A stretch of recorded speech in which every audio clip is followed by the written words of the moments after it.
कराची से इस हफ्ते 3 बड़े दर्दनाक एक्सीडेंट रिपोर्ट हुए हैं। मंडे के शाम को नताशा इकबाल, जो कि दानिश इकबाल गुलमंद के सीईओ की बीवी हैं, वो एक अपनी बेटी के साथ जाते हुए इमरान आरिफ और उनकी बेटी आमना आरिफ को कुचल देते हैं। उसके बाद दूसरा एक हादसा रिपोर्ट होता है गुलिस्तान जौहर से, जहाँ से एक डंपर किसी खातून को मार देता है। और इसी तरह से फिर कल एक बहुत दर्दनाक वाकया रिपोर्ट हुआ है जिसमें फ्रेश लॉ ग्रेजुएट अर्जमंद लोहर 2 बस ड्राइवर जो कि रेस लगा रहे थे उसके नज़र हो जाते हैं। उसकी जान जो है इस तरह से चली जाती है कि वो 2 बस ड्राइवर्स रेस लगा रहे हैं, सीसीटीवी फुटेज में क्लियरली नज़र आ रहा है, और वो आगे जाल के एक बाइक पे जाते हुए फ्रेश लॉ ग्रेजुएट अर्जमंद लोहर को कुचल देते हैं। ये वाकयात बहुत दिल बहलाने वाले वाकयात हैं, लेकिन हम इसमें ये डिस्कस करते हैं कि ये इस तरह के वाकयात होते क्यों हैं।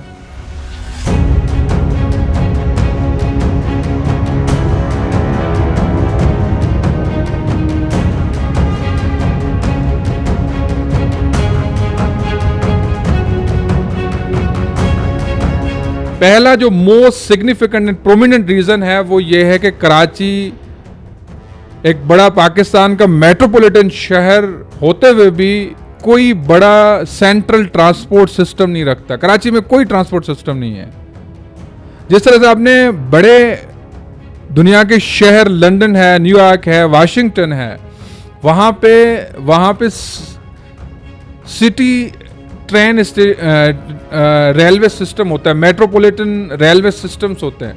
लंदन में जो पहला metropolitan train railway metropolitan system कायम हुआ था वो 1868 में कायम हुआ।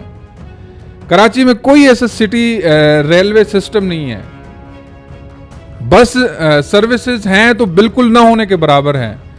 मतलब कोई सिटी बस सर्विस के नाम पे कोई बड़ी मेजर सर्विस नहीं है कराची में। जिस तरह से ग्रीन लाइन बस है तो उसके अभी मैं देख रहा था कि उसके टोटल जो बसेस हैं वो 80 बसेस हैं, जो कि बिल्कुल न होने के बराबर है। कराची में इतना बड़ा एक पॉपुलस सिटी है, 3 करोड़ का लोगों का शहर है, जहाँ पे 80 buses green line bus service के पास हैं, और ऑरेंज लाइन के पास सिर्फ 20 हाइब्रिड बसेस हैं, 20 हाइब्रिड बसेस। बाकी इसके अलावा कोई बस सिटी बस सर्विसेज नहीं है। उसके बाद ट्रांसपोर्ट न होने के बाद जो बड़ा मेजर फैक्टर है वो ट्रैफिक लॉज हैं।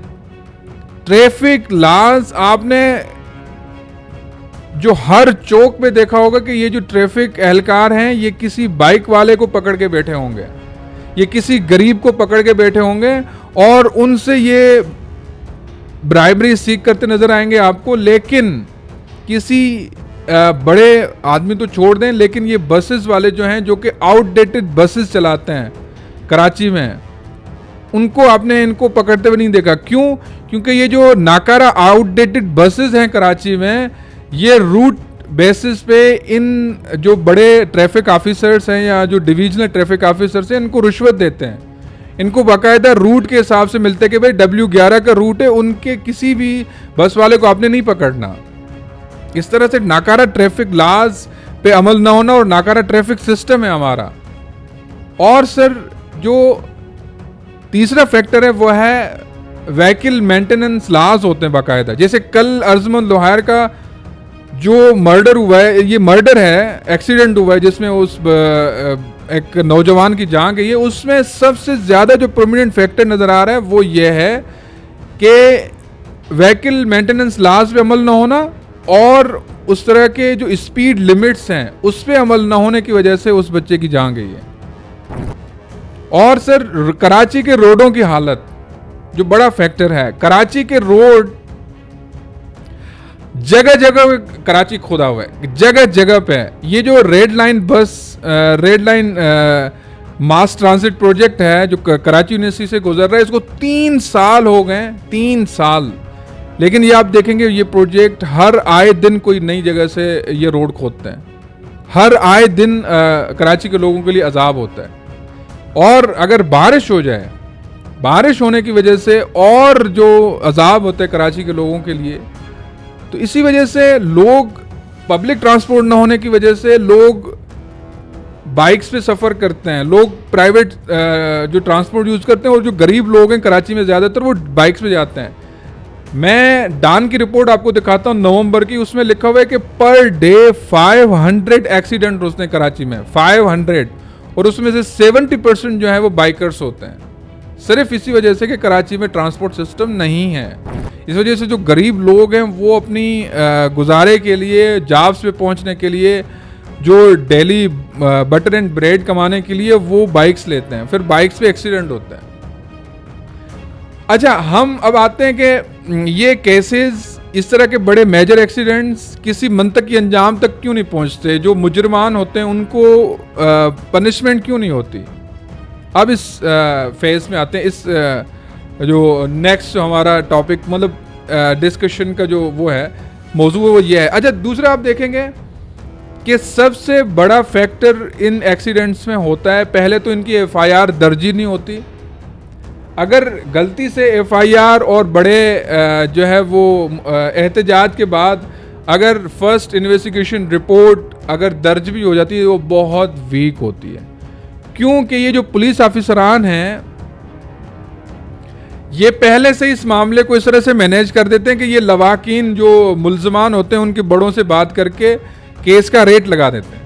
भाई ये इतना केस है, ये आया है, आपकी क्या बात है? उन्हें कहेंगे हमें इतना पैसे दे देंगे, एफआईआर को डिस्पर्स कर दो। जैसे कल अर्जमंद लोहार के केस में ये हुआ है कि उस बच्चे की सीसीटीवी फुटेजेस में बिल्कुल क्लियर नज़र आ रहा है कि वो रेस लगाते हुए, बाकी ट्रैफिक स्लो जा रही है लेकिन वो बस जो है इतनी फास्ट जा रही है, रेस लगाते हुए उस बच्चे की जान लेता है वो ड्राइवर, लेकिन वो एसएचओ उस ड्राइवर को छोड़ देता है फौरन बाद। लेकिन फिर वो प्रोटेस्ट होता है तो वो फिर जाके कुछ कार्रवाई होती है, लेकिन ऑन द स्पॉट वो एफआईआर भी नहीं ले रहे थे, और उस बच्चे की जो जान तो गई लेकिन उसके बाद वो उस ड्राइवर को भी उन्होंने छोड़ दिया पैसे लेके। तो इस तरह के एफआईआर ही इनकी वीक करती है।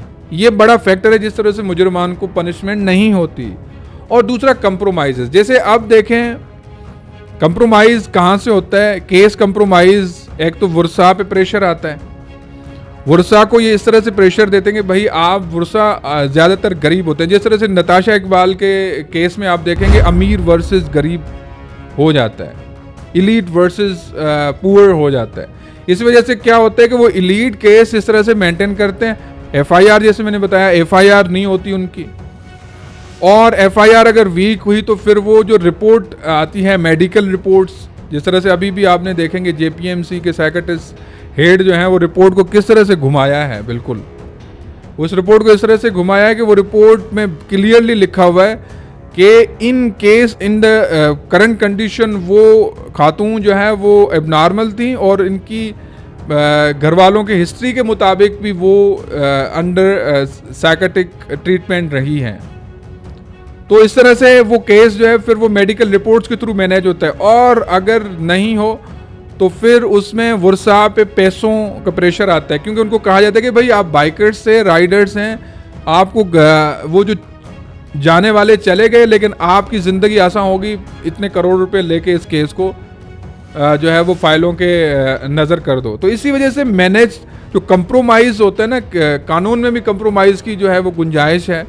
उसके बाद जस्टिस डिलेड, हमारा जो जस्टिस सिस्टम है वो इतना डिलेड है कि मैं पिछले हफ्ते न्यूज़ रिपोर्ट आपको बता रहा हूँ कि पिछले साल जो हाई कोर्ट ने टोटल केसेस जो चलाए वो 31,000 थे। 31,000 केसेस सिंध हाई कोर्ट ने पिछले साल चलाए हैं, लेकिन उसी तरह से फिर नए जो केसेस रिपोर्ट हुए हैं वो 34,000 उसी जगह नए केसेस रिपोर्ट हुए हैं।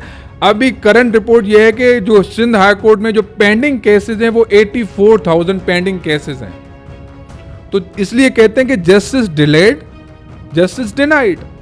तो जो डिलेड जस्टिस है हमारे यहाँ, जो डिलेड जस्टिस सिस्टम है, जुडिशियल सिस्टम है, उसी वजह से लवाकिन भी ये चाहते हैं कि केस किस तरह से कंप्रोमाइज हो जाए। तो केस कंप्रोमाइज में सबसे ज़्यादा जो जिम्मेदार है वो हमारा जुडिशियल सिस्टम है। अच्छा, अगर वो केस लवाकिन जो है डिलेड जस्टिस के बावजूद भी चलाने पे मजबूर होते हैं, तो फिर क्या होता है कि एक्टिविज्म जो केस के शुरू में बहुत ज़्यादा होता है, मीडिया हाउसेस का भी उनमें इंटरेस्ट होता है, मीडिया ग्रुप्स आ जाते हैं बीच में अपनी रिपोर्टिंग जो है वो केश कराने के लिए। रिपोर्टिंग को केश कराने के लिए मीडिया जो हल्के हैं वो आगे आ जाते हैं, लेकिन वही एक्टिविज्म, जो media activism, social media activism बिल्कुल धीमा हो जाता है। और उसकी वजह से फिर बैकग्राउंड में कुछ उन इश्यूज को केश कराने के लिए फर्द होते हैं, क्योंकि वो activism is led by some personalities, institution न होने की वजह से। मैं इंस्टीट्यूशंस की बात कर रहा हूँ कि वो एक्टिविज्म फिर कुछ फर्दों और कुछ लवाकिन के वर्सा या कुछ मतलब केश कराया जाता है वो एक्टिविज्म। अब जिस तरह से कुछ पर्सन्स आते हैं, फिर वो कहते हैं कि भाई एक लेन देन का मामला चलाते हैं, ब्रोकरी वाला काम करवाते हैं वो दोनों साइड पे। हर केस में ये होता है, हर केस में उनके जो बेनिफिशियरीज होते हैं वो कुछ अफराद होते हैं, अफराद आते हैं बीच में। जिस तरह से नाजिम जोखियों का केस देख लें, फातिमा फर्डो का केस देख लें, इस तरह से बहुत सारे सिंध में केस होते हैं जिसमें इशू बेस्ड हीरोज उभरते हैं। वो अब तो भाई ये जो लेबर है इंडस्ट्रीज में काम कर रही है, इनके इश्यूज पे बहुत सारे फर्ज चल रहे होते हैं, भत्ता माफिया चल रही होती है, इनके इश्यूज जाके आगे केश कराए जाते हैं। हर डिस्ट्रिक्ट में आपको क्या नाम लूँ, रिसेंटली बहुत सारे अफराद सिर्फ इश्यूज की वजह से हीरो बन गए।